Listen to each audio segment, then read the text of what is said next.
Sí, licenciado. ¿Qué tal? Muchísimas gracias. Bueno, Muy bien, doctor. muchas gracias, Javier, por la participación. Bueno, muy buenas tardes a cada uno de ustedes. Bienvenidos a su espacio de Derecho Procesal Penal 1 con el doctor Enrique Lemus Orellana. Bueno, chicos, gracias, Brenda. Información importante es que el sábado tenemos ya nuestra primera evaluación de primera a tercera, chicos. Entonces, las clases oficiales o los salones virtuales, efectivamente, pues se los voy a estar trasladando nuevamente, les valga la redundancia, en el transcurso de estos días. A partir de hoy, ya te he autorizado yo trasladarles esa información nuevamente. Creo que sí vamos a tener un último repaso, todavía lo tengo en consideración, si lo vamos a hacer ya sea el sábado en la mañana o en el transcurso de la tarde. Entonces, vamos a ver cómo es que le hacemos para apoyarnos siempre. Y pues nada, chicos, que estén siempre ahí anuentes a cualquier información de la página de la facultad, pues a bien nos venga a compartir, ¿verdad? Porque es información importante, es información oficial. Bueno, chicos, entonces, por mi parte, pues no tengo alguna que otra intervención, salvo que hacerles de conocimiento que ya encontré también, así, efectivamente, la diapositiva en la cual les tenía que haber compartido. Sin embargo, para esta ocasión, ya les quiero comentar, chicos, se va a estar presentando, la vamos a estar, se los voy a estar compartiendo también en su momento oportuno. Entonces, el consejo que les damos de siempre es que puedan ustedes poner la atención que corresponde a su sesión. Bueno, entonces, eso sería la intervención, pequeña intervención por mi parte, chicos. Yo les agradezco mucho. Le cedemos el uso de la palabra al doctor Enrique Lemus Orellana. Doctor, muy buenas tardes, chicos. Ana Fidelina, para lo del pago, eso ya se los he manifestado oportunamente, y esta es la en cuestión, se lo voy a repetir la última vez, por favor, atención. Estén atentos a la página de la facultad. Alguna información de su momento también nosotros les podemos trasladar. Sin embargo, en esta ocasión, pues vamos a esperar a que gire alguna instrucción de parte de las coordinaciones y de parte de la página de la facultad. Bien, chicos, entonces la información que les sabría proporcionar efectivamente respecto al pago retrasadas, con que ustedes estén en el salón, pues ya es más que suficiente. Para alguien que preguntó por ahí, disculpe un minutito más, no pueden sustentar dos evaluaciones simultáneamente. Eso sería un problema para ustedes. Para nosotros no. Nosotros, como dirían por ahí, ya pasamos eso. Entonces sería un problema realizar la evaluación de forma simultánea. Entonces, chicos, con que estén ahí en el salón, eso será suficiente. ¿Bien? Entonces, bueno, les cedo el uso de la palabra, doctor. Muy buenas tardes. Chicos, cualquier cosa, por favor, ya saben el medio que podemos comunicarnos. Bien.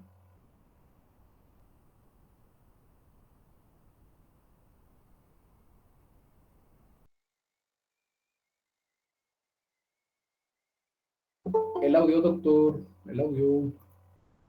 No tenemos audio. ¿Y ahora? Más o menos. ¿Más o menos? Más o menos. Vamos a ver, estoy hablando, a ver si escuchan cuando les hable. O no me escuchan mucho.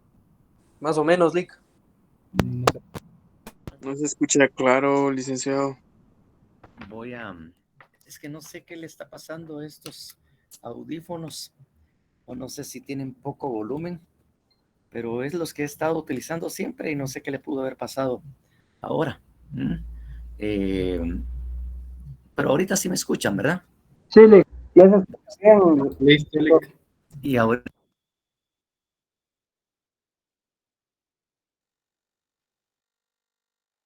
Ahorita sí. Ahora ya no se le escucha.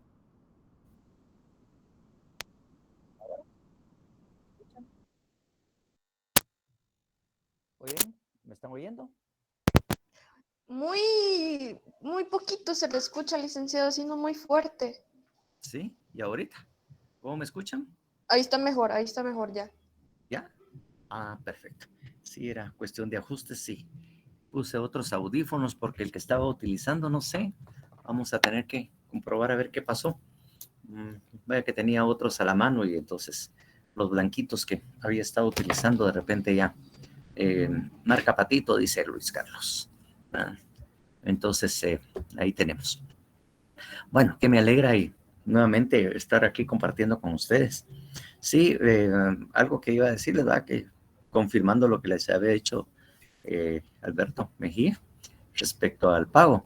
Es decir, todavía no tenemos instrucciones de pago, solo dice que se pueden examinar y posteriormente pues se les va a avisar, o en su momento se les va a avisar qué es lo que deben hacer para poder pagar su retrasada. Pero por el momento sí pueden ingresar y examinarse. Eso es lo que tenemos de instrucción. Bueno, además de eso, quiero comentarles, no sé cómo les ha ido a ustedes con la búsqueda o la adquisición de su Código Procesal Penal. Respecto a aquel que estábamos hablando de Editorial Fénix y que ya tenían la última edición y que ahí ya estaba actualizado, bastante actualizado, que la aceptación de cargos ya de alguna manera estaba ya incluida dentro de esa nueva versión del Código Procesal Penal, que es la 7ª edición. Yo con la curiosidad del caso, ¿verdad? La curiosidad que tenía respecto a ese código, fui ahí por tribunales y lo conseguí. La verdad es que no hay muchos que lo tengan. Ahí era un vendedor que estaba como una cuadra más o menos de finanzas, en la siguiente calle de finanzas. A él lo tenía y lo logré adquirir. Es para darles carita, para que se queden así. Este es el color rojo y es precisamente la 7ª edición del Código Procesal Penal. Entonces, sí, obviamente hay comentarios, obviamente que sirven bastante para tener una idea, que era lo que estábamos precisamente platicando. Es más, así, no sé si en esas últimas también lo tenía, pero ahí viéndolo ahorita precisamente que lo estaba haciendo porque lo compré ayer, ya, por ejemplo, en la página 10 ya tienen los sistemas procesales, el inquisitivo, el acusatorio, el mixto, o sea, lo que prácticamente se está haciendo y el sistema adoptado por Guatemala. Entonces, ya prácticamente ahí también tienen algunas anotaciones. A la gran chucha, yo lo compré en 240. La diabla, me estafó el chino condenado. Y eso que me lo quería vender en 260, todavía le pedí rebaja y me lo fue en 240, porque en ese precio habían dicho algunos que estaba. Pero qué bueno que ya lo consiguió en 200. Eso le iba a preguntar, que si les podía dar a sus compañeros la información. ¿En dónde? Georgina. En las Américas queda esa editorial. Ahí fue donde lo adquirió Georgina. Pues si nos da, bueno, la verdad es que yo paso prácticamente ahí por la Avenida Las Américas, porque es en dirección a mi casa, que tengo que pasar por la Avenida Las Américas. Entonces, ni sabía que por dónde estaba la editorial esa. Bueno, entonces en la editorial, pues ya ven ustedes que es en la Avenida Las Américas. No sé cuál es la dirección o más información acerca del lugar donde puede irse a comprar o adquirir esa nueva edición, que es, como les decía yo, la 7ª, que salió. Edificio 1, la sucursal de Editorial de Fénix en 2º nivel. Entonces ahí es donde está precisamente, ¿verdad? Sí, porque también lo mencionan, distribución y ventas, dicen el edificio S5, dice, pero bueno, no se puede entrar a la universidad, obviamente. Y también hablan sobre pedidos a domicilio y a toda la República, de acuerdo a lo que aquí dice precisamente en esto. Bueno, hay unos teléfonos donde supuestamente se pueden conseguir en la facultad, ¿verdad? Pero no sé. Y dice página www.editorialestudiantilfenix.com. Visite nuestra página, dice. Tal vez ahí tienen información también que de repente se los dejan a domicilio. La página es www.editorialestudiantilfenix, todo junto.com. Ahí es donde también eso. Y como les digo, tienen varias cuestiones acerca del derecho procesal, que obviamente lo ayuda bastante, obviamente, en el curso que estamos recibiendo. Y hay algunas anotaciones sobre derecho procesal penal, características y todo que obviamente no nos puedan servir, ¿verdad? Efectivamente, esta nos puede servir y les puede dar algún tipo de información. Otra cosa que me había olvidado mencionar. Bueno, ahí está, pues, otra información para que ustedes lo consigan a mejor precio y también puedan conseguir su librito. También trae, estos siempre lo han traído, ¿no? Algunos esquemas de las distintas fases o etapas procesales, ¿verdad? Que también son bastante útiles cuando uno está estudiando. Usualmente acostumbraba a indicarles que estos esquemas, incluso cuando uno los va elaborando, cuando uno los elabora, les son muy útiles, no solo para estudiar para el examen, sino también son muy útiles en lo que respecta al examen privado. Por lo tanto, el hacer esquemas y cuadros, así como el que ellos presentan como modelo, claro, cuando uno lo hace, le va agregando de acuerdo a su conveniencia, ¿no? Es mucho más fácil estudiar y cuando uno está en el privado. Es mucho más fácil de que tener todo el código y estar leyendo todo el código. Uno prácticamente por fases o etapas procesales, ahí va señalando en dónde están reguladas algunas de las instituciones, algunos de los procedimientos, algunas cosas que van en relación a esa fase o etapa preparatoria. Entonces es mucho más fácil. Entonces ya incluso cuando estudiábamos nuestro privado, estudiábamos, casi todos hacíamos esos esquemas, incluso con mucha facilidad se pueden poner en la pared, en el área de estudio que ustedes tienen, no sé si en su habitación o en un lugar especial que tienen para estudiar sus clases. Se pueden poner fácilmente y uno ahí prácticamente lo va dando. Gracias, Georgina, por la información. Avenida Las Américas, sí, pues, sí. Hubiera sido más fácil pasar ahí por la Avenida Las Américas, pero bueno, no lo sabía. Entonces, efectivamente, como les decía yo, los esquemas son herramientas muy útiles para el examen privado. No solo para esta clase, sino para cualquier otra clase que ustedes vayan a enfrentar. Entonces, los esquemas son una forma más fácil de poder recordar, estudiar y poder aprenderse algunas cosas que están reguladas en los códigos, en los distintos códigos de las diferentes materias. Por lo tanto, ya le digo, para que miren que no solo predico y no me convierto, para que miren que yo también, viendo que estaba actualizado, porque el que teníamos nosotros o el que tenía también Alberto, también ya eran una editorial. Por ahí va la cosa. Y predico y no me convierto, pero ya veo que yo sí me convierto porque hasta lo compré y también hice el gasto. Y de repente hasta va a gastar más de muchos de ustedes que lo van a conseguir en menos precio. Entonces, como les decía yo, ya era una edición ya de alguna manera antigua. Por lo tanto, ya al actualizar, pues ya nosotros tenemos más información actualizada acerca del derecho procesal penal y que de una vez los vamos a ir analizando. Entonces, eso era prácticamente lo que yo les quería informar y señalar nuevamente.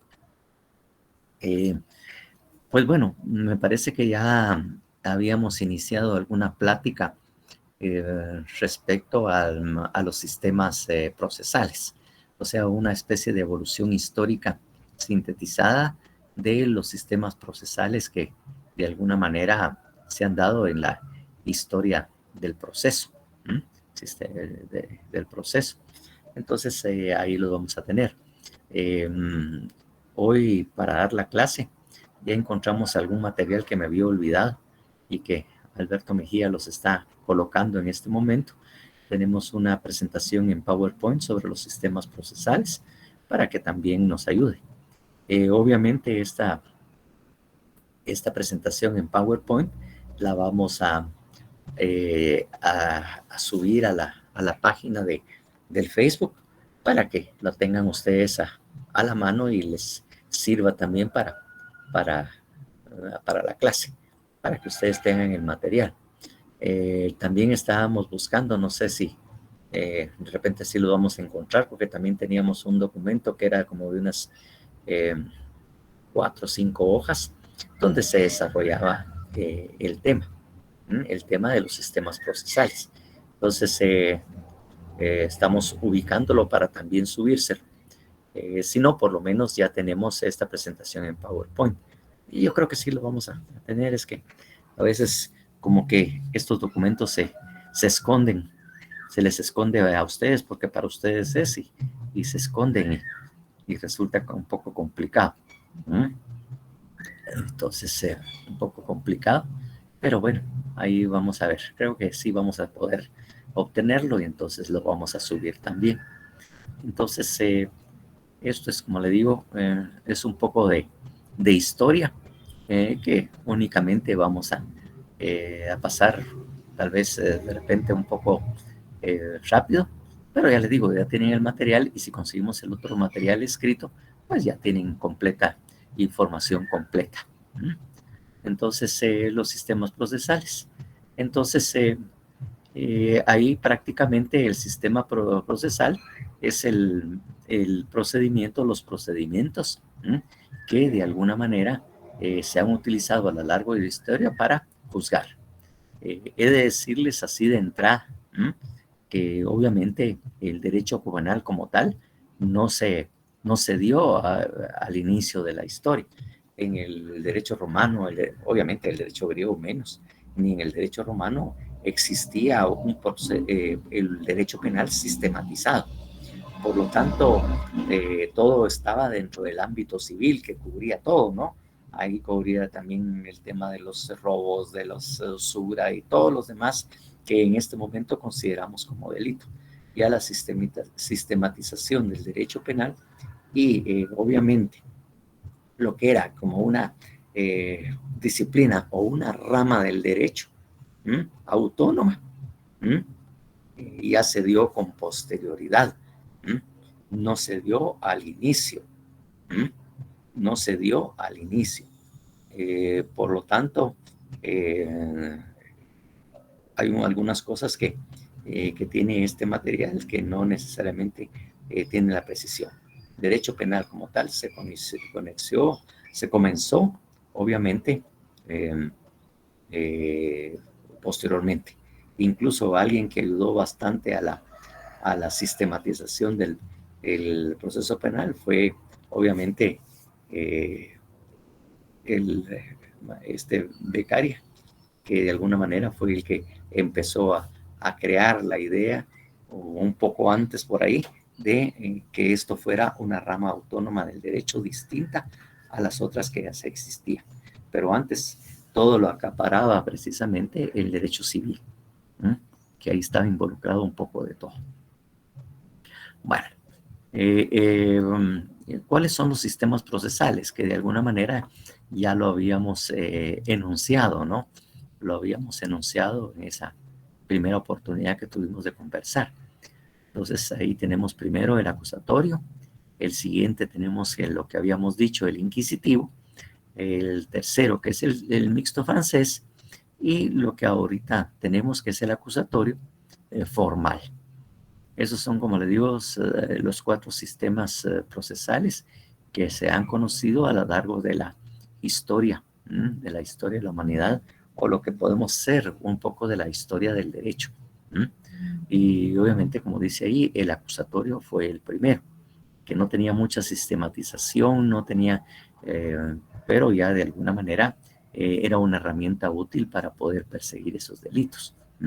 Es decir, no podemos nosotros pensar que haya una rama del derecho sustantivo, sino que no haya también un procedimiento para poder aplicar o hacer respetar ese derecho sustantivo. Obviamente eso es como opera. Entonces, si nos vamos a la siguiente, por lo menos ya saben cuáles son los sistemas, y vamos a dar algunas características de lo que era precisamente el sistema acusatorio. Y de alguna manera, como le digo, eso es lo que estamos tratando de replicar. Entonces, tal y como dice la diapositiva o se indica en la diapositiva, realmente fue el primer sistema que se conoció. Eso lo diseñaron un poco, lo manejaron en Grecia. Después, obviamente, los romanos también lo fueron adquiriendo y copiando en lo que era el sistema acusatorio. Que obviamente, ¿verdad? Esta era realmente una especie de acusación o justicia popular, porque obviamente aquí no había participación en ningún momento de órganos oficiales, para poder imponer esto. Ya después con el Imperio Romano ya ellos empezaron a crear órganos de decisión, ¿verdad? Personas que tuvieran la capacidad de decidir en los conflictos que se les presentaban. Pero con esa primera época no lo existía. Estos, como le digo, no habían funcionarios públicos o no había participación oficial dentro de lo que era el sistema acusatorio.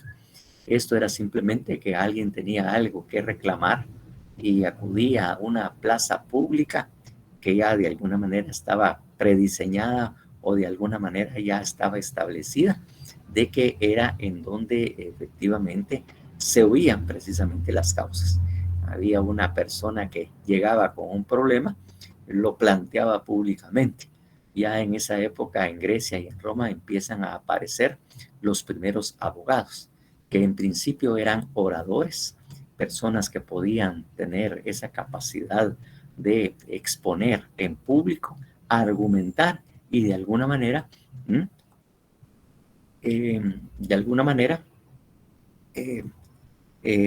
además de exponer, convencer a lo que eran los ciudadanos, porque eran los ciudadanos los que estaban en esa plaza pública, simplemente escuchando lo que ahí en eso se formulaba. Incluso en un momento determinado, pues también había un grupo muy especial de ancianos honorables, que de alguna manera tomaban las decisiones y que ellos efectivamente eran los que tomaban la decisión si la acusación los había convencido, si consideraban que la persona que planteaba el problema tenía o no el derecho. Entonces, esto era. Entonces, las decisiones eran, como le dice, tomadas por el pueblo. Por el pueblo era el que tomaba precisamente las decisiones y lo resolvía. Como le digo, hubo algunas modificaciones que hizo a este sistema acusatorio Roma, le hizo algunas modificaciones y ya ven ustedes cómo de alguna manera ya había un oficial, sobre todo en los países en que habían sido conquistados o derrotados por Roma, en el que se ponía el pretor o la persona encargada para que tomara las decisiones. Entonces, Poncio Pilatos, que era el gobernador ahí, era el que tomaba las decisiones o determinaba qué se debería hacer en esos casos. Pero al final los que decidían era, la mayor parte de las veces, era el pueblo que estaba presente y oía todo lo que se estaba sucediendo, oían lo respectivo a la acusación, oían las declaraciones de testigos, de todas las pruebas, oían lo que argumentaba la parte que se estaba defendiendo y todo. Por lo tanto, no era extraño, como podría plantearse en este momento, porque yo les decía yo, y se los había dicho la vez pasada, el día jueves, que de alguna manera el juicio de que Jesucristo es un ejemplo del sistema acusatorio empleado en la época, pero ya cuando los romanos tenían el control precisamente o ejercían el poder, que incluso ya veo que la decisión de condenar a Jesucristo o liberarlo fue una decisión del pueblo, y era lo que en ese momento se acostumbraba, pues. que en un momento determinado Poncio Pilatos, que había reconocido y no creía en la culpabilidad de Jesús, que él había escuchado lo que se había dicho y lo que el otro más o menos había argumentado a su favor, y que él no miraba ninguna causa que pudiera ser sometida a juicio, sino era una decisión del Sanedrín, ¿verdad? Sanedrín, que ellos tomaran la decisión porque era un problema en el que se discutía los usos y costumbres locales. Recuérdense que hablábamos del derecho de los pueblos y el derecho romano. El derecho romano para juzgar los conflictos entre romanos, y el derecho de los pueblos, o el derecho que se utilizaba para juzgar las causas en que no eran ciudadanos romanos y que de alguna manera tenía interés el imperio Roma para resolver esos asuntos. Eso era. De alguna manera, ese modelo que utilizaban los romanos también lo tenían los españoles, porque como le digo, en las causas en que era un conflicto entre los ciudadanos españoles, o el problema del imperio español, si le podríamos decir de esa manera, de los españoles, pues obviamente lo resolvía precisamente alguien que se presentara a lo que era España. Él lo resolvía. Pero también, al igual como existía Sanedrín en España, también en España creaba que también a nivel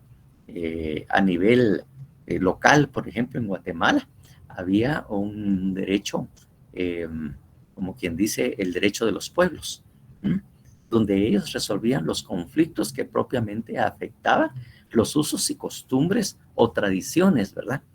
O sea, es un derecho, el derecho, como quien dice, consuetudinario, ¿no? Que de acuerdo a los usos y costumbres eran ellos los que resolvían los conflictos. Si el problema era con el tema español, pues ahí se encargaba, había una capitanía general, había todo un sistema. Si no, se los pasaban a las comunidades porque eran conflictos propiamente de la comunidad. Y por eso es que en muchos lugares al interior todavía sí existen lo que era este derecho consuetudinario. Incluso conocían las alcaldías, obviamente indígenas, pues. Existen las alcaldías municipales y nomás, pero también existen estas comunidades. Y obviamente los grupos aquellos que están reconocidos por el derecho consuetudinario indígena, que también resuelven algunos conflictos. Ven ustedes que a veces cuando se violan las normas allá en el interior del país, hay un grupo de personas que resuelven estos conflictos.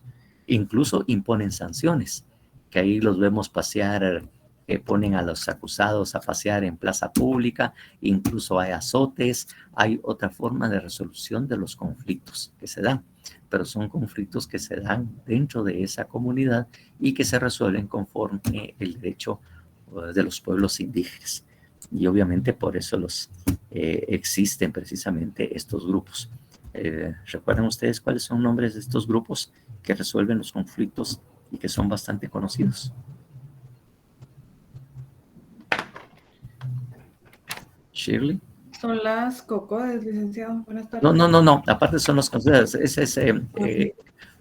Los COCODES son grupos del Consejo de Comunidades, pero no necesariamente indígenas, que resuelven los conflictos indígenas. Los COCODES están incluidos dentro del Código Municipal, que son de alguna manera organizaciones de las comunidades a efecto de poder llevar problemas o contribuir a la resolución de los problemas.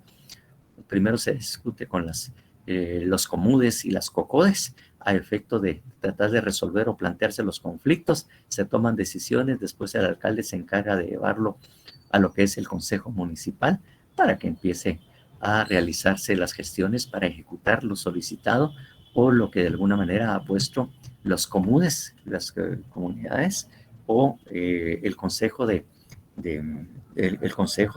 COCODES.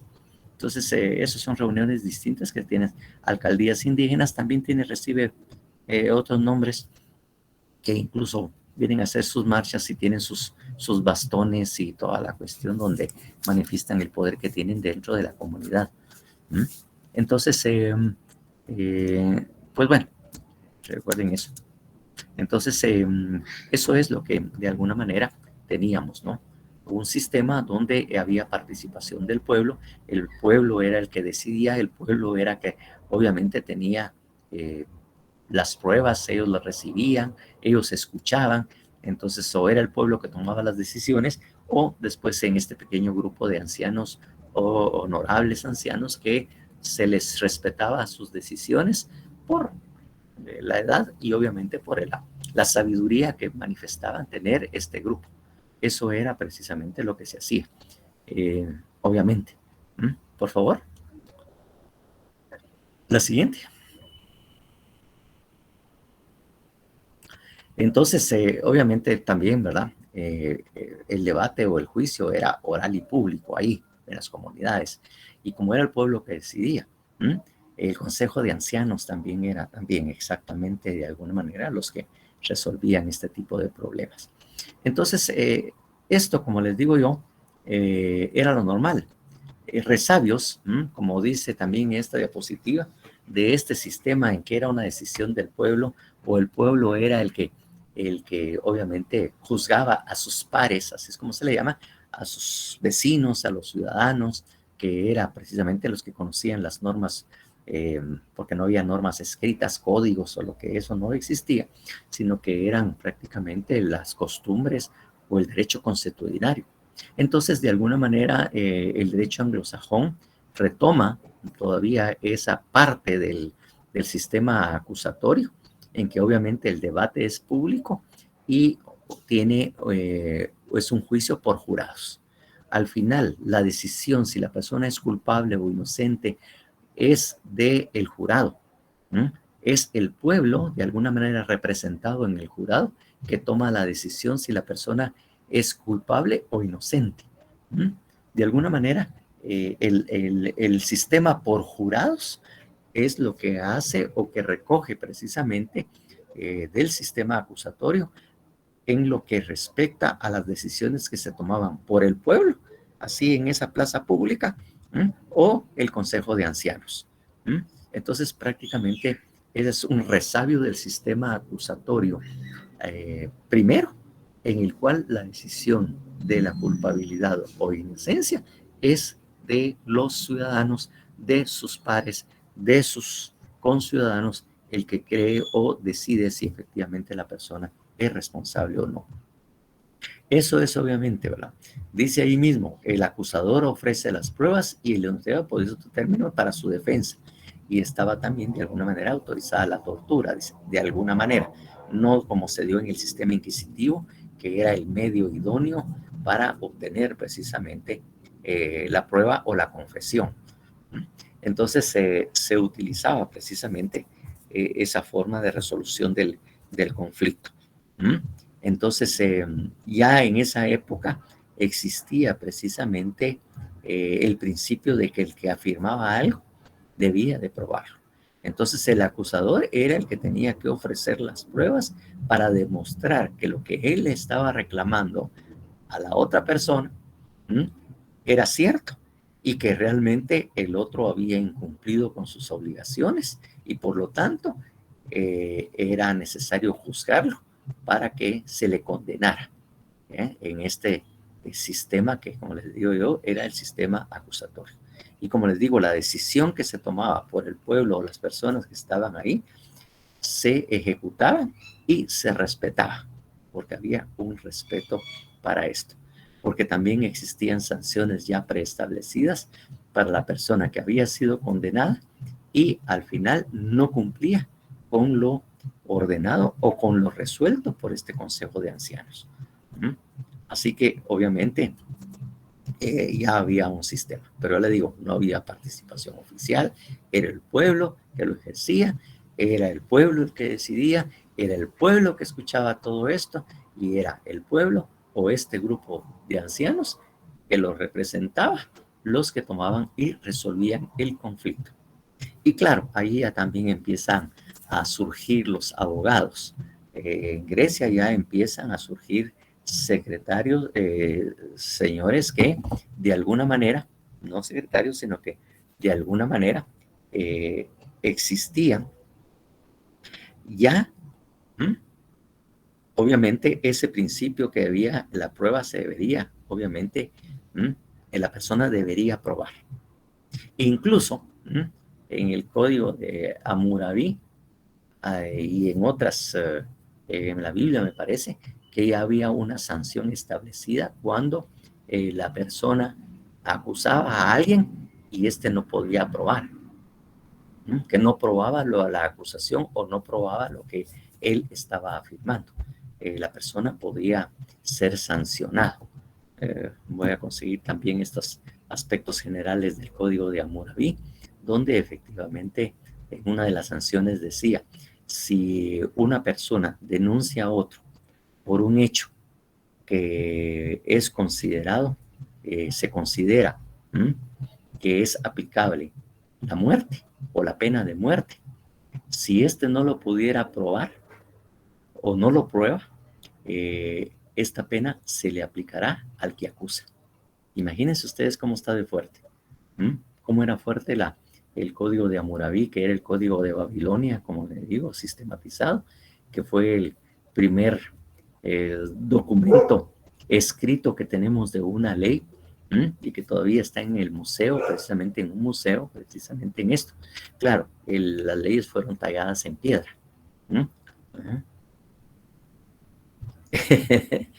Eso nunca se acaba, mentirosos siempre han habido de toda la historia de la humanidad, mi estimado. Siempre hay quienes mienten, eso no es problema. Entonces, de alguna manera, como les digo yo, en esta forma, como le digo, esas eran las acusaciones, no fiscales, sino que la persona que denunciaba a otro diese delito y no lo podía probar, ¿verdad? Incluso estaba establecido también este código de Hammurabi, cómo valorar la prueba. Si solo era un testigo que probaba, si habían 2 testigos y 3. E incluso he de decirles que de alguna manera también nuestro sistema procesal mixto que teníamos con ese primer código procesal penal que a mí me tocó estudiar, ¿verdad? Que era un sistema mixto, también tenía normas muy parecidas, fíjense ustedes. Decía que la declaración de un testigo se considerará, decía la norma, como indicio de prueba. 2 testigos que declaren en el mismo sentido y toda la cuestión, entonces va a ser semiplena prueba. En la declaración de 3 testigos se calificará como plena prueba y se dictará la sentencia correspondiente. Así estaba regulado en el Código Procesal Penal de ese sistema acusatorio, o sea, el anterior al que nosotros tenemos. Exactamente, siempre había juramento, siempre estaba la persona iniciada de que si declaraba falsamente contra la otra, podía ser castigado y sancionado. Por lo tanto, vemos que ya el principio de que el que afirma algo tiene que probarlo y que obviamente si la persona miente, pues obviamente va a haber una sanción.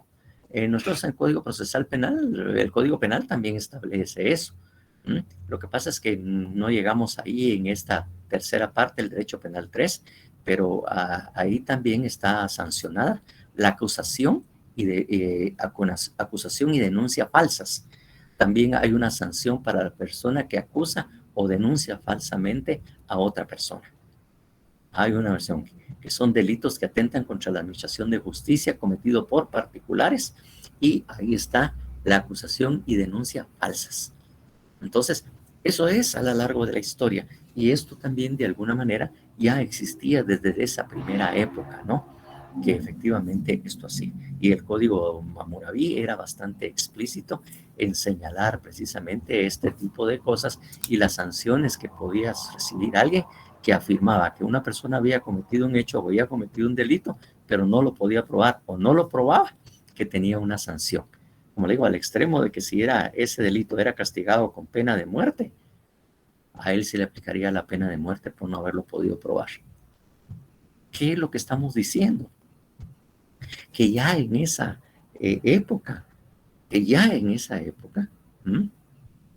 teníamos un sistema probatorio, ya tenía formas de valoración de la prueba,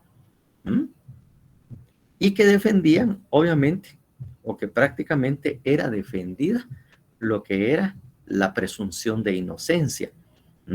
Ya de alguna manera estaba establecido precisamente esta presunción de inocencia y que de alguna manera ya era una cuestión histórica. Por lo tanto, la presunción de inocencia no es algo que se inventó recientemente, sino que es algo que ya está establecido. Ya estaba establecido precisamente esto. Como le digo, el Código Moisés contemplaba precisamente esto. Y obviamente la Biblia que esto lo tenía. Entonces, eso era precisamente era. ¿Cuáles son las características? Pasemos a la siguiente. Características del sistema acusatorio. Obviamente, lo que tenemos todavía nosotros, todavía observamos, sobre todo en un sistema acusatorio formal, tenemos los principios de publicidad, oralidad, contradicción, igualdad, moralidad, concentración de todos los actos procesales. Esos principios básicos los tenemos nosotros en el sistema acusatorio formal.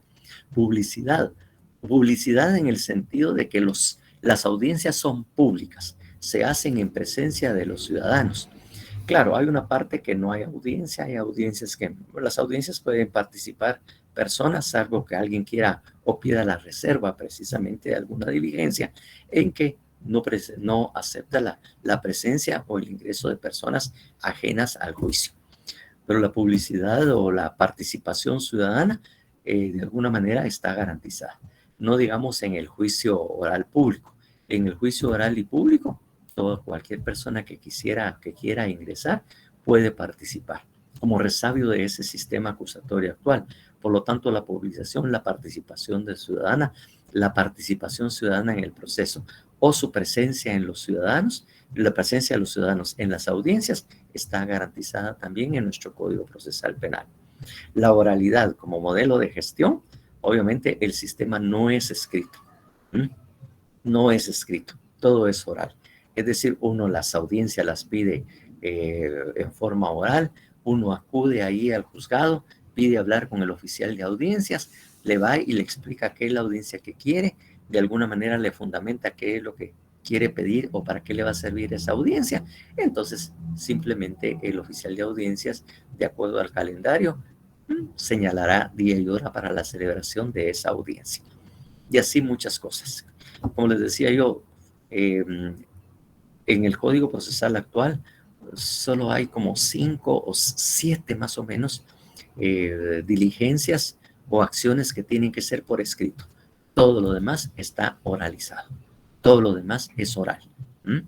La contradicción tiene que ser contradictorio y por eso la inmediación es importante. Inmediación, ¿qué quiere decir? La presencia de las partes en todas las audiencias, salvo que se pida una audiencia unilateral por parte del Ministerio Público a efecto de solicitar algo que no necesariamente deba de ser discutido públicamente o debe ser del conocimiento de la otra parte. Hay, como le digo, audiencias unilaterales en los cuales solo participa el Ministerio Público, el juez. De alguna manera debe haber un abogado de la defensa pública para que se respeten las garantías y los derechos del ciudadano y el cual puede también manifestarse dentro de la audiencia. Entonces, el contradictorio se da por la inmediación, por la participación que es de todas las partes dentro de las audiencias. Si en un momento determinado una de las partes falta, se suspende la audiencia y se le avisa o se le sanciona por no haber participado en la audiencia que había sido señalada y le había sido notificada, salvo que él pueda justificar el motivo por su incomparecencia. Debe justificar el por qué no estuvo en esa audiencia. La igualdad, que de alguna manera ya lo vimos en el artículo 5 del Código Procesal Penal, en la última parte, la igualdad de las partes. Moralidad, obviamente, que que tenían esto. La moral, que como no había un sistema jurídico normativo, entonces las normas eran de carácter moral. Por eso es que efectivamente era parte de esto. Y la concentración de todos los actos procesales. Es decir, que las diligencias que tenían que hacerse, los procedimientos, se agotaran en una sola audiencia sin interrupciones.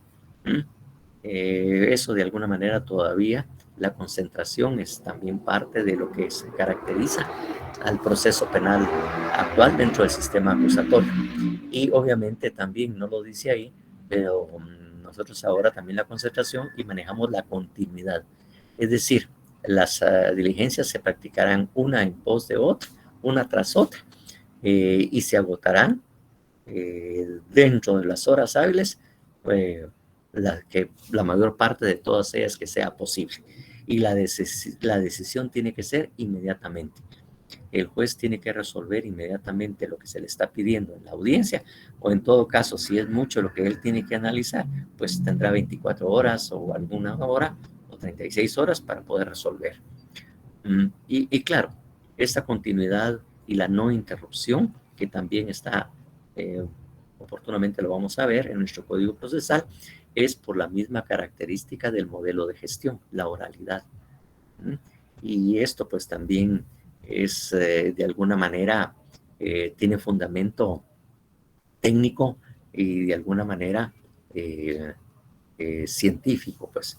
De alguna manera los psicólogos también de alguna manera presentan su contribución, porque cuando hay audiencias orales no escritas en que todo lo que uno tiene que juzgar lo está viendo, lo está oyendo, lo está evaluando en forma oral y tiene que dictar la resolución tiene que dictarse inmediatamente y las diligencias tienen que darse en forma continua, porque si hay una interrupción, muy fácil, uno olvida lo que vio, lo que oyó y lo que valoró.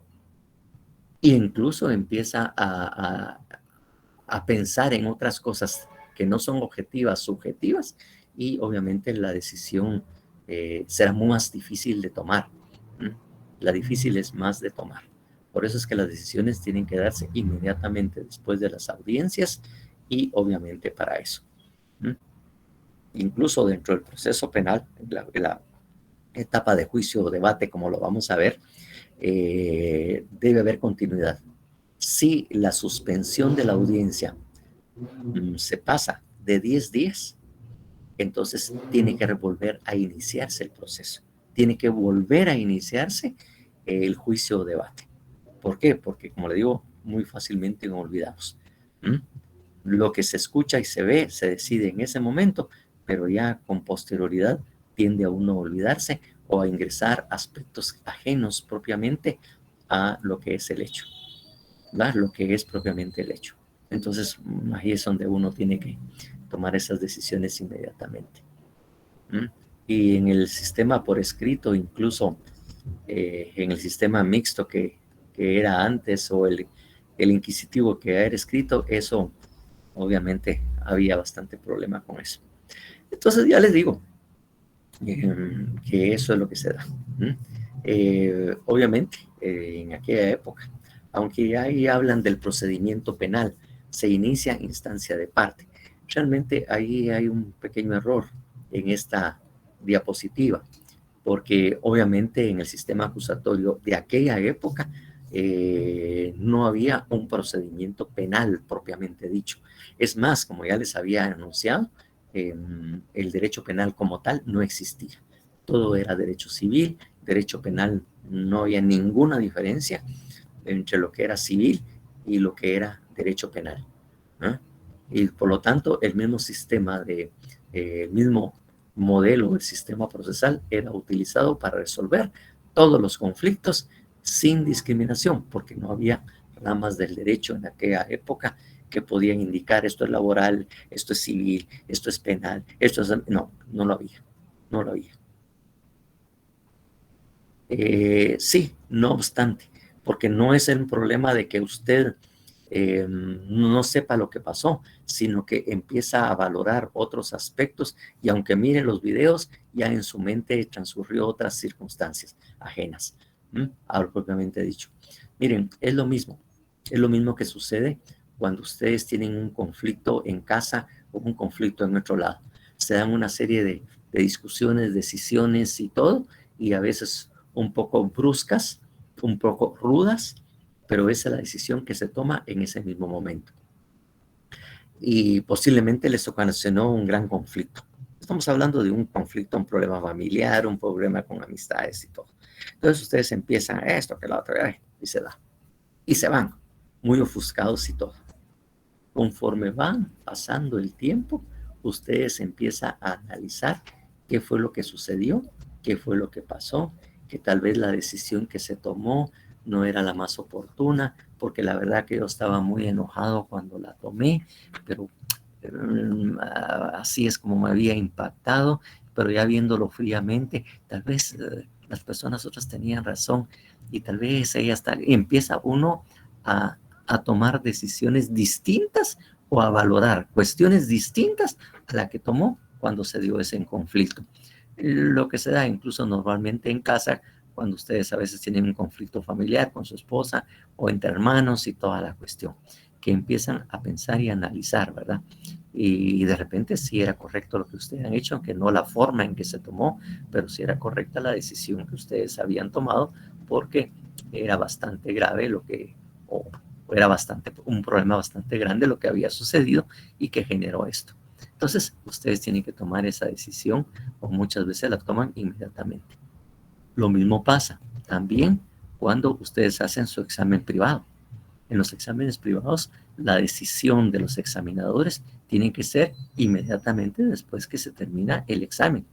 ¿Por qué? Porque ustedes muy objetivamente tienen la habilidad y la capacidad de valorar qué fue lo que sucedió entre el examen, cómo valoran a la persona, qué fue lo que contestó, qué fue lo que no contestó, su manejo de leyes, y lo tienen bien fresquito. Lo tienen bien fresquito. Y obviamente ustedes pueden, obviamente, decidirlo. Pero si pasa varios días, ya la decisión no tiene el mismo carácter. Aún, y cuando ustedes, como decía alguien, pero hay videos, el sistema es oral.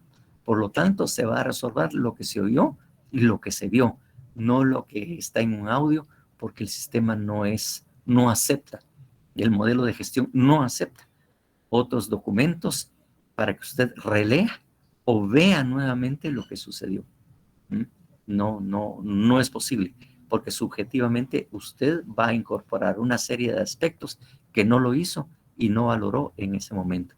Y si hay elementos subjetivos, se pierde la objetividad precisamente del proceso. Entonces no puede suceder eso. Bueno, obviamente, sí, depende si es con B grande o B pequeña. Entonces,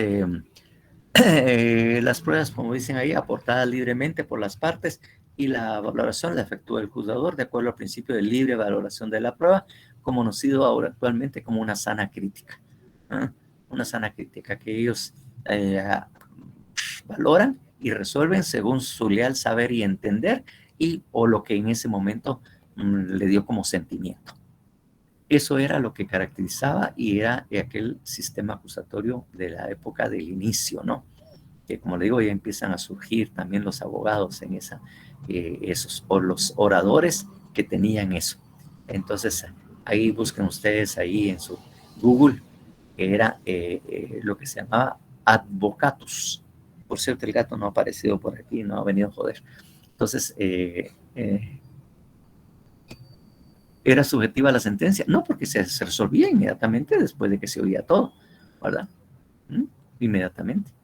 Será subjetiva y entre más tiempo tarde en dictarse la resolución después de haber oído todo lo que se oyó. Entonces, advocatus, así se llama, así como suena con B corta, advocatus. Entonces, ahí van a ver ustedes el papel que desempeñaban estas personas. Vamos a la siguiente, por favor. De ahí empezamos a lo que era el sistema inquisitivo, Y el sistema inquisitivo, que también era una forma escrita y la prueba legal y tasada. Claramente ya estaba establecido cómo valorar la prueba, no dejaba libre criterio al juzgador para decidir por qué sí o por qué no. O sea, tasada era que, así como yo les había dado el mismo ejemplo, ¿no? De cómo se valoraba la prueba testimonial en el anterior Código Procesal Penal, en que de una vez le decía al juez, si usted ve un testigo y solo hay un testigo, eso es indicio de prueba, solo hay un indicio de prueba. Si usted escucha dos testigos y el juez está bien, entonces es semiplena prueba. La prueba ya estaba valorada, solamente había que leer cómo estaba regulado el código y qué decía dentro de los distintos medios de prueba, cómo decir qué valor le debía dar. Por lo tanto, ahí no había ningún criterio del juez, no era libre él de decir o tomar decisiones, simplemente debería aplicar lo que la ley indicaba estrictamente. Como le digo, este sistema inquisitivo se inició únicamente dentro del derecho canónico. Todo lo que era el derecho eclesiástico, o sea, la iglesia fue el que creó el sistema inquisitivo. Eso es, y me parece que todavía con ciertas modificaciones, es el que se utiliza todavía para juzgar hechos cometidos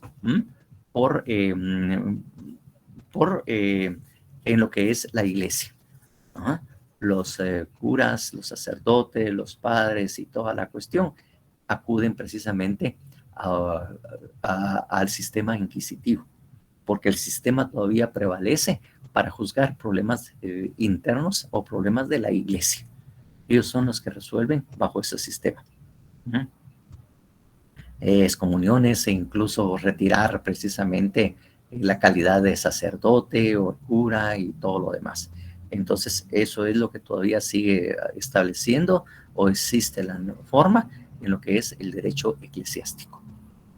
Hay cortes o juzgados eclesiásticos todavía. Aquí en Guatemala lo hay todavía. Entonces, ahí todavía hay salas o juzgados donde precisamente a lo interno, o sea, todos aquellos, es como la existencia de un fuero, porque recuerden que existe el fuero militar cuando se juzgan las violaciones o delitos o faltas cometidos en contra de las leyes militares. Exactamente, hay.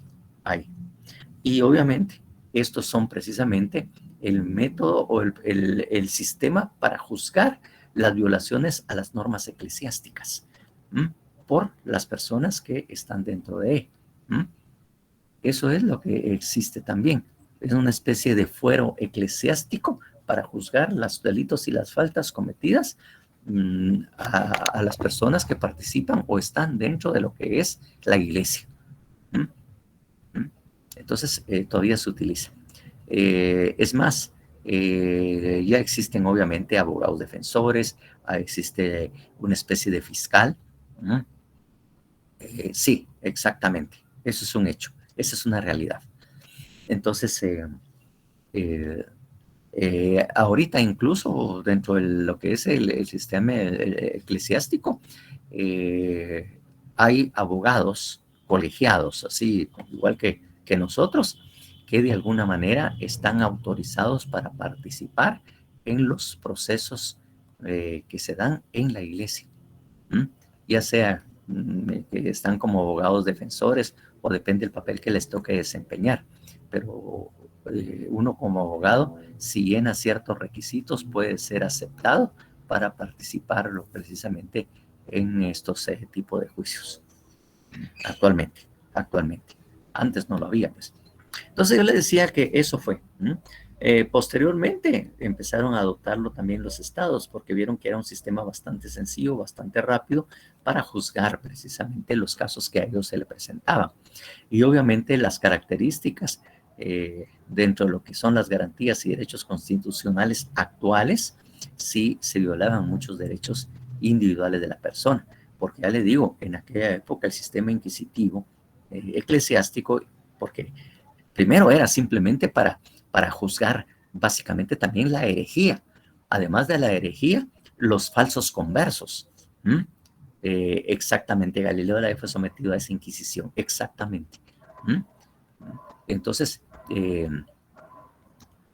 Claro, porque ninguna ciencia, ningún conocimiento podría contradecir lo establecido en la ley de Dios, en las escrituras, en las normas eclesiásticas. Por lo tanto, el sistema inquisitivo eclesiástico podía juzgar también a aquellas personas, así como Galileo Galilei, que andaba hablando que el tema de que la Tierra era redonda y que el Sol giraba alrededor de la Tierra y que no sé qué, que no sé dónde, y todo lo demás que él estaba usando.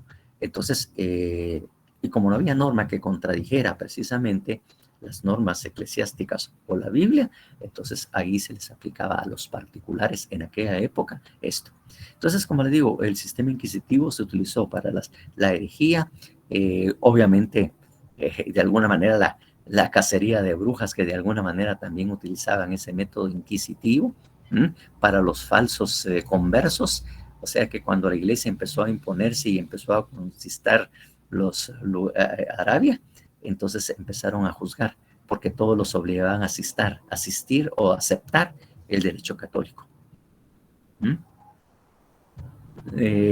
Pues no era tanto, porque sí estaba normado y estaba regulado precisamente el sistema inquisitivo.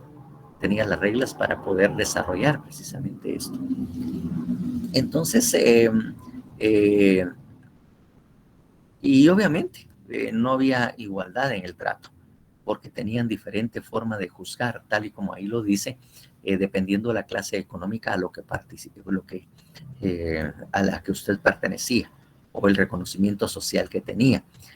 Por un mismo delito, si esta persona era un pelado, un pobre por ahí que andaba, lo podían condenar a muerte muy fácilmente. En cambio, si era una de clase alta, los jueces tenían mayor consideración y las penas, tal y como ahí lo dice, era leve. Obviamente el carácter político. No obstante eso, hay un axioma francés. Bueno, habían distintas formas de matarlo. Exactamente. En el sistema inquisitivo, la horca era una de ellas también, ¿verdad? ¿Se acuerdan que también existía una especie de cápsula que tenía un montón de púas exactamente, que metían a la persona y lo cerraban y prácticamente tenía como 10 o 15 cuchillos clavados ahí en la persona, ¿no? Entonces le decía que hay un axioma francés que señala precisamente de alguna manera esa diferenciación. Claro, como le digo, el derecho en esa época todavía no estaba dividido en distintas ramas, ¿no? Entonces ahí vemos que las clases sociales altas pues, tenían una sanción distinta a la de los pobres. Era más cruel y dura la de los pobres. Entonces el axioma francés, al describir el derecho penal y el derecho civil, decían lo siguiente. El derecho civil sirve para garantizar que a los ricos no les roben, que los ricos puedan siempre cobrar, puedan juzgar y robar a los pobres. Eso es el derecho civil, una forma de probar y proteger al rico. Y el derecho penal es una forma de asegurar que los pobres no hagan daño ni roben a los ricos. El derecho civil está para asegurar de que los ricos no pierdan, que las clases sociales no pierdan, que todo lo que ellos tienen por derecho se les otorgue. Y el derecho penal sirve para evitar y asegurarse de que los pobres no le roben a los ricos ni le perturben en su paz y tranquilidad sociales. Ese es el axioma francés. Que garantiza el derecho de los ricos en cualquiera de los dos. El otro se asegura de obtener su riqueza y asegurar su riqueza, y el otro asegurar que el pobre no le esté quitando nada al rico. Eso es un axioma francés respecto a las leyes penales y civiles. Entonces ya le digo, cuando ya el Estado asume estas funciones, pues el modelo era escrito, se presentaban, la investigación era sumarial, nadie estaba enterado de lo que pasaba, ni cómo valorar la prueba, que estaba obviamente establecido. En el sistema inquisitivo, los mismos jueces, porque habían 2 o 3, a veces habían 4 o 5 que tenían en sus manos el sistema inquisitivo, y esos jueces conocían desde el principio hasta el final. Actualmente le decimos que hay diferentes jueces, ¿verdad? Mire cuántos jueces son los que miramos en el proceso penal actual dentro del sistema acusatorio. En cambio, en aquel momento, el jueces o el grupo de jueces agarraba el caso y ellos lo tomaban y realizaban todas las diligencias hasta que efectivamente se dictaba la sentencia. Total que, obviamente, también decían de que el mejor defensor, ¿verdad? El mejor defensor eran los mismos jueces, eran los mejores defensores también, porque si había situaciones de juzgar o de declarar o determinar si la persona era culpable, los jueces ya estaban bien conocidos y así juzgaban. Pero si habían cosas que no se podían probar, pues el mismo juez era el mejor defensor que existía. Miremos la siguiente, por favor. Entonces, vemos aquí, obviamente, que el procedimiento se iniciaba de oficio, escrita, secreta, aceptaba también, ¿verdad?, la denuncia anónima. O sea, la denuncia está también. O sea que no había necesidad de acusador, porque si había que acusar, los mismos jueces eran los que se encargaban de hacer la acusación y hacer todo lo demás. Como le digo, todo estaba por escrito. Justicia popular, como se conocía, la justicia penal o la justicia, no existía como tal. Ya aquí prácticamente la justicia está en manos del Estado, en manos de personal o funcionario del Estado, ya hablando del sistema inquisitivo, pero ya cuando los estados asumieron el papel, por lo tanto todo estaba en manos del Estado. El particular no tenía mucho que decir ni mucho que hacer. La prueba, dice, el juzgador elegía a su criterio las más convenientes, prevaleciendo el uso del tormento, el cual era utilizado comúnmente para obtener la confesión. En el sistema inquisitivo, la confesión era la prueba reina. Entonces, de alguna manera, había que hacer confesar a la persona, y los métodos a utilizar podían llegar a ser el tormento o la tortura misma. Entonces, obviamente, ellos ahí juzgaban, y lo que querían es tener una declaración, no importa que con azotados o golpeados o haciéndolos sangrar, haciéndoles sacrificar, pero una vez que esto decían, sí, yo fui, ya sea por el dolor que estaba causando ya era insoportable o porque efectivamente fueran culpables. Entonces, esa era una de las discusiones que se generaba, si realmente la persona era culpable o simplemente había dicho que él lo había hecho para ya no seguir siendo torturado, o porque ya el dolor era inaguantable para que obviamente ahí parara, ahí dejaran de hacerlo. Entonces se le preguntaba al sistema inquisitivo, dice, mire, y si la persona es inocente y declaró que sí lo hizo simplemente porque le dolía mucho y el dolor era, pero ya inaguantable, entonces ¿cómo es que se va a juzgar? ¿Y qué va a pasar si ahí lo condenan a muerte? Pues miren, señores, dice, si él es culpable, Dios sabe mejor si él era culpable y tendrá su merecido. Nosotros como hombres ya hicimos nuestro trabajo. Si él era inocente, y por el dolor fue que dijo que sí lo era, también Dios sabrá acogerlo, y él es el encargado de juzgar a los vivos y a los muertos. Él le dará lo que realmente merece. Si él no merecía la muerte, en este caso, Dios lo compensará allá, en el más allá, cuando salga y sea juzgado por Dios en el cielo, y él lo compensará y lo pondrá donde efectivamente debería ser su lugar. Por lo tanto, la justicia divina se encargará de dar una decisión final. Así que, mire cómo justificaba precisamente la iglesia o el sistema inquisitivo precisamente el poder haber aplicado. Resabio de esto de que la confesión era la prueba reina, o sea, la prueba reina, o era la que más prevalecía, todavía sí existe en el sistema anglosajón. Es decir, la persona cuando es detenida es sometida a una cantidad de interrogatorios, le ponen pruebas para que él finalmente diga, sí, yo fui, y sí acepta, ¿va? Incluso llegan hasta a negociar con la persona, porque las características del sistema anglosajón, que de alguna manera tiene relación con la aceptación de cargos que actualmente estamos viendo, pero vamos a hablar de eso en su momento oportuno. Entonces, que ellos llegan a negociar con él.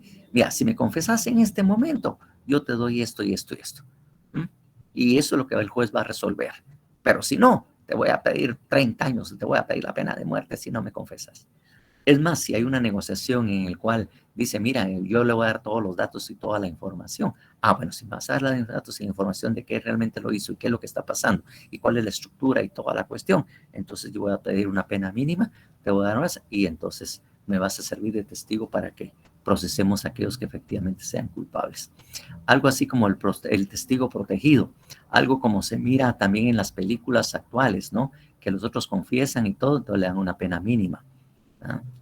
O algo así, o como se ha visto que han hecho con las personas que han extraditado de Guatemala y que allá confiesan, le ponen el dedo a un montón y al final le ponen 2, 3 años nada más de cárcel y toda la cuestión y al rato salen libres, pero ya está iniciada una investigación con un testigo en contra de esas otras personas contra las cuales el otro debió declarar, y eso ya ellos se encargan de comprobar que la declaración sea cierta, que no haya falsedad. Porque si descubren que es falsa, se termina la negociación y lo condenan. Por lo tanto, lo que él les esté confesando y diciendo y señalando a las otras tiene que ser cierto, porque ellos van a confirmar de alguna manera sin investigaciones para confirmar que lo que les estaba diciendo sea cierto. Bueno, pues mire, esto nace precisamente ahí. ¿Quién me contó todas esas historias? No sé, pero ahí yo se las traslado a ustedes para que conozcan bien el chisme también, ¿verdad? Para que se enteren también de los chismes y de lo que pasaba en esa época, ¿va? Y todavía pasa en el sistema anglosajón. Y que de alguna manera también la CICIG hacía algo similar también, ¿verdad? Y eso se lo copió también la FESI en su momento determinado. También se lo copió, ¿va? Porque estuve en algunas en la audiencia, si vieran lo que se las llevaba la CICIG. Claro, sí, enseña bien la experiencia, claro, pero hay que sistematizarla. No hay que tomarla así fría y así nada más, no. Hay que sistematizarla y leer un poco para compensar esos dos conocimientos. La experiencia por sí misma sí es conocimiento, pero hay que sistematizarla, sobre todo cuando es en el ámbito jurídico. Y obviamente, por eso les decía, y para echarme un poco de flores, ¿verdad? Por eso es que yo considero que la persona, que a veces cometen esos errores, que la persona que da clases debería ser una persona que se dedica a esa área. Como le digo, muchas cosas de los que yo he aprendido y que de alguna manera les traslado aquí como conocimiento para formarlos como abogados, son experiencias que yo he tenido que de alguna manera hay concordancia, bueno, con las normas jurídicas. Por lo tanto, yo les digo, mira, hay que hacer esto, hay que hacer lo otro, pues hay que hacer esto y esto más. Y porque sí sé que es efectiva, sí sé y me consta que eso es lo que hay que hacer. Y por eso es que de alguna manera yo les trato de trasladar ese conocimiento. Porque mi experiencia también, como les digo, me ayuda para decirles, por aquí tienen que irse. Por aquí es lo que tienen que hacer. Que era lo que yo les había manifestado también, ¿verdad? Que de alguna manera les había manifestado con el caso que recientemente tuve, en el que alegué que los elementos subjetivos del tipo penal no coincidían. ¿Qué es lo que yo les he estado diciendo? Pues cuando hacemos el análisis de los tipos penales y vemos cuáles son sus elementos, hay que exigirlo, porque si no, no hay tipicidad. Y eso fue lo que yo alegué de alguna manera. No hay tipicidad porque el elemento subjetivo es dolo y aquí no veo ese dolo. Y no veo por estas características y todo. Entonces, son cosas que sí, lo que les estoy enseñando es la experiencia de lo que a mí me ha dado resultado y que está sistematizado y está claramente establecido en la teoría y obviamente es lo que yo argumento también en la audiencia respectiva. Entonces lo que vengo a decirles no solamente son historias pajas y todo, sino que decir, por aquí, esta es la ruta que tienen que tener, esto les aconsejo y les sugiero porque eso está aquí señalado. Entonces eso es lo que deberíamos tener, ¿verdad? Bueno, entonces, como le digo, él usa el tormento y todo lo demás para obtener la confesión, y que todavía vemos resabios de eso, sobre todo en lo que es el derecho anglosajón. Por eso es cuando miran aquellos programas que son interesantes y que también es bueno que los vean, el NCIS y aquellos casos o show o programas de investigaciones criminales que hacen en Estados Unidos ciertos grupos investigadores que son parte de la Fiscalía o parte de la Policía Nacional, porque eso también les da a ustedes un ejemplo de lo que sucede durante la etapa o el momento de la investigación preliminar. La investigación preliminar que ellos hacen después de cometido un delito y que están haciendo las averiguaciones, eso es precisamente lo que se hace. Y después elaboran precisamente una teoría del caso, formulan sus posibles hipótesis para poder plantearle al juez en la audiencia correspondiente, ¿verdad? Para nosotros es una primera declaración, lo cual no existe en el derecho anglosajón, sino que existe una imputación de cargos. No hay una primera declaración. Esa primera declaración nada más existe en este sistema acusatorio formal o en otro similar, que sí hay primera declaración. En el derecho de aclaración lo que hay es imputación de cargos. Bueno, entonces vemos ahí precisamente lo que les decía, la defensa casi no hace mucho trabajo, casi no hace mucho trabajo, porque como dice, incluso los jueces se jactaban en aquella época de decir, pues si nosotros somos los mejores defensores, si la persona está diciendo la verdad y no existen las pruebas y toda la cuestión, pues nosotros mismos resolvemos y decimos que no, ¿no? Pero si ustedes no ayudan y que no se cae, que no sé cuánto, y entonces así se jactaban los jueces en aquella época, va, porque obviamente ahora sí yo tengo todo con que acusarlos y llevarlos a proceso y condenarlos, porque yo soy el que investigo, yo soy el que sé, conozco el caso y yo soy el que también voy a dictar la sentencia. Así que yo soy el que tengo la justicia en mis manos y yo sé lo que voy a decir y lo que voy a hacer. Ahí precisamente era la forma de establecerlo. Bueno, el siguiente, bueno, esto lo dejamos esto, el sistema mixto, que yo le digo, solo por un indicio, ¿no?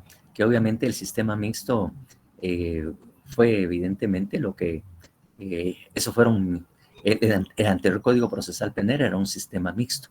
Y le decimos francés porque ya les digo, fue en Francia que después de la Revolución Francesa, en donde se empezaron a contemplar los derechos y garantías individuales, que creó este sistema. Incluso le digo, ese código que nosotros teníamos anteriormente, claramente en uno de sus artículos decía que el sistema procesal del presente código es un sistema mixto. Mixto. Le ponemos francés porque efectivamente fue en Francia que se creó y ahí se divulgó a muchos países, ¿verdad?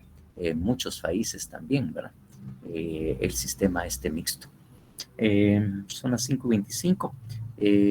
Para no solo empezar y dejar así como quien dice a medias, vamos a dejarlas por acá para continuar el día martes. Si ustedes me lo permiten, me dan permiso, ruego a ustedes su bondad, su comprensión, cariño y amistad, ¿verdad? Para poder hacer esto, para poder interrumpir y terminar acá, para seguir en la siguiente día, que es el jueves. Como les digo yo, vamos a dejar ese documento escrito, la presentación en PowerPoint y obviamente esto enriquece. Gracias, Alan, por autorizarme. Feliz tarde. Muchas gracias. Muchas gracias, doctor. Por nada, Nancy. Buenas tardes. Buenas noches, doctor. Feliz tarde, doctor. Feliz tarde, licenciado. Se cuidan, obviamente, a Ana Fidelina, ya andaba por ahí espiándonos. Gracias. Sí.